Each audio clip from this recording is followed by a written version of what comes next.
So in that book, it was written by an Arab, and this Arab gentleman was trying to arm the Indian Muslims, who were at that time at the receiving end of a Christian assault in India. You see, India was in the hands of the Muslims. They were ruling it. They ruled it almost 1,000 years. And the British came with the superior gun power, and they snatched power, dominion, rule out of our hands.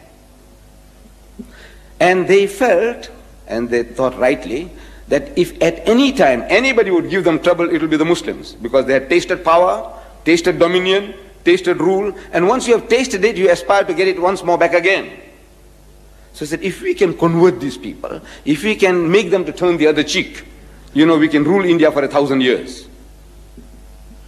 So they started pouring in the missionaries, like frogs in the rainy season, into India.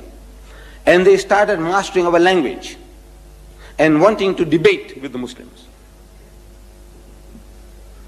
At first, the Muslims were reluctant. These are our rulers now. They have conquered us. And if we debate with them, they might put us in jail, Robben Island, something like that. So he says, man, leave it out. But now, since they started learning our language and challenging us in our mother tongue, the Muslims were forced to accept the challenge. And Maulana Abdul Aziz of Delhi, this is I'm reading in the book, which made everything interesting to me, which brought me here. That Maulana Abdul Aziz of Delhi, he was forced to accept the challenge.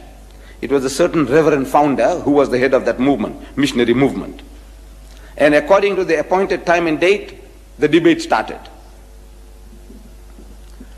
The reverend started the debate with requesting the Maulana. Maulana means our Shaykh or Imam in our language, you see, in the language of the Indian Muslim. He said, Maulana Sahib, telling him in Urdu, sir, respected Maulana, get started. Start the ball rolling. So the Maulana said, you see, look, you are our elder brother. In other words, Christianity precedes Islam by 600 years. So you are 600 years senior to us. So as such, you have the first preference. Number two, he said, look, you are our guest. No doubt an unwelcome guest, but a guest at that. So as such, again, you have the first preference. So the Reverend was forced to start the debate. And he started with a question. He says, Maulana Sahib, speaking in Urdu, Maulana Sahib, where is your Prophet Muhammad now? So the Maulana, after a pause, he replied that he is in Jannatul Firdaus, in heaven, blessed heaven with God Almighty. Out of that answer came the second question. He said, all right, tell me now, where was he when his grandson Hussein was martyred at Karbala? So the Maulana again thought for a moment, and he again replied, he was still in Jannatul Firdaus, in blessed heaven with God Almighty.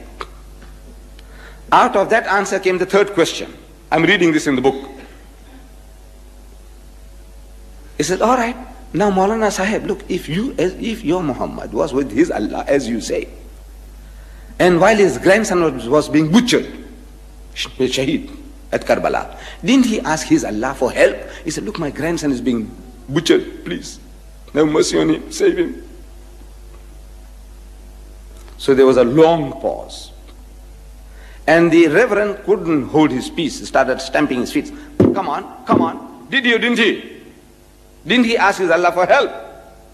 Because if somebody is bullying me, and if I have a young heavyweight champion next to me, I say, look, man, Akhi, please, man, help me, save me. So didn't he ask his Allah for help? So after a long pause, the Maulana said, yes, he did. He did. So what did he say? We know he wasn't saved. What did Allah say?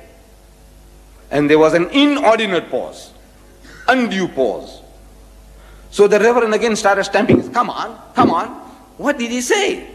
So the Maulana said, Allah cried. He cried. So what? Allah cried? He said, yes. He said, I couldn't save my own son Jesus. How can I save your grandson?